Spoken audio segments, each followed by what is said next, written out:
मेरा नाम अबीर है और मैं हमेशा से एक सादी और सीधी सादी लड़की रही हूँ। न मुझे दौलत का लोभ था, न शोहरत की चाह। बस सुकून से जीना, बड़ों की इज्जत करना और खुददारी के साथ जीवन बिताना मेरा उसूल था। लेकिन कुछ दिन ऐसे होते हैं जो इंसान की जिंदगी का पूरा रास्ता बदल देते हैं, और मेरे लिए वह दिन बिल्कुल वैसा ही था। उस दिन मौसम कुछ अलग था। हवा में जैसे किसी अनजानी कहानी की गूंज थी। बादल इतने गहरे थे कि लगता था अभी ही बरस पड़ेंगे। मैं घर से एक छोटे से काम के लिए निकली थी, एक नया बटन वाला फोन खरीदने। मेरा पुराना फोन लगभग जवाब दे चुका था। न आवाज साफ आती, न मैसेज खुलते, और बैटरी तो ऐसे खत्म होती जैसे उसे मेरी कोई आदत पसंद न हो। मैंने सोचा एक सादा सा मॉडल ले लूं, वैसा जिसमें न कैमरा हो न इंटरनेट, बस बात करने के काबिल। बाजार हमेशा की तरह रौनक से भरा था, मगर मेरी नजर एक दुकान पर जाकर ठहर गई।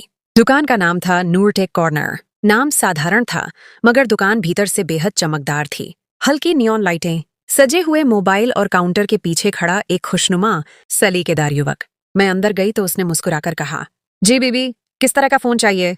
मैंने नजरें झुकाकर कहा, बस एक बटन वाला साधारण फोन चाहिए, कॉल के लिए बस। वह हल्का सा मुस्कुराया, आप जैसी सादगी पसंद लड़की के लिए मेरे पास एक खास मॉडल है, लेकिन उसकी कीमत थोड़ी अलग है। मैंने सीधा पूछा, कितनी? वह थोड़ा झुककर बोला, कीमत तो मैं माफ भी कर सकता हूँ, बस बदले में एक छोटी सी चीज चाहिए। मैं चौंक गई, क्या चीज? वह धीमे स्वर में बोला, बस आपकी एक सच्ची मुस्कान। मैं पहले तो समझ नहीं पाई कि वह मजाक कर रहा है या सच में कह रहा है, लेकिन उसके चेहरे पर किसी तरह की बेहूदगी नहीं थी। उसका अंदाज थोड़ा घुमाकर बोलने वाला था, मगर नीयत साफ लग रही थी। मुझे नई फोन की जरूरत थी और मुस्कान देना कोई भारी बात नहीं। मैंने हल्की सी मुस्कान दे दी। वह तुरंत काउंटर के नीचे से फोन निकाल लाया और बोला, लीजिए, सादगी में छुपी ताकत, बिल्कुल आपकी तरह। मैंने उसकी बात अनसुनी की और फोन लेकर बाहर निकलने लगी। तभी उसने पुकारा, बीबी याद रखिएगा, छोटे फैसले बड़ी कहानियां शुरू कर देते हैं। मैंने उसकी बात को ज्यादा महत्व नहीं दिया और घर की ओर चल पड़ी। रास्ते में हल्की बूंदाबांदी शुरू हो गई, जैसे मौसम भी किसी नए मोड़ का संकेत दे रहा हो। जब घर पहुंची, मैंने नया फोन ऑन किया। वह बिल्कुल साधारण था, लेकिन उसके इस्तेमाल के दौरान जल्द ही मुझे कुछ अजीब बातें महसूस होने लगीं। कभी कभी फोन अपने आप ऑन हो जाता, कभी स्क्रीन अचानक चमक उठती, और कभी ऐसे पुराने संदेश दिखाई देते जो मैंने कभी लिखे ही नहीं। पहले तो मुझे लगा शायद फोन खराब है, लेकिन फिर मुझे वह युवक याद आया। कुछ दिन बाद फोन की स्क्रीन पर एक संदेश दिखा, अगर फोन में कोई परेशानी हो तो दुकान पर आ जाना।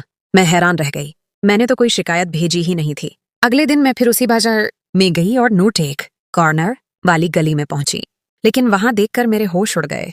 पूरी गली में वैसी कोई दुकान थी ही नहीं, न वह नाम, न वे लाइटें, न वह युवक। मैंने आसपास के दुकानदारों से पूछा, पर सबने यही कहा, यहां तो कभी ऐसी दुकान नहीं रही। अब मैं उलझन में थी, क्या जो मैंने देखा वह सच था या मेरी कल्पना? मेरे हाथ में पकड़ा वही फोन मेरे लिए एकमात्र सबूत था कि वह घटना सच हुई थी। मैं घर लौटी तो फोन की स्क्रीन फिर जली, बिना मेरी छुए, जैसे कोई अदृश्य हाथ उसे चला रहा हो। उस युवक की बात अब मेरे दिमाग में बार बार गूंजने लगी।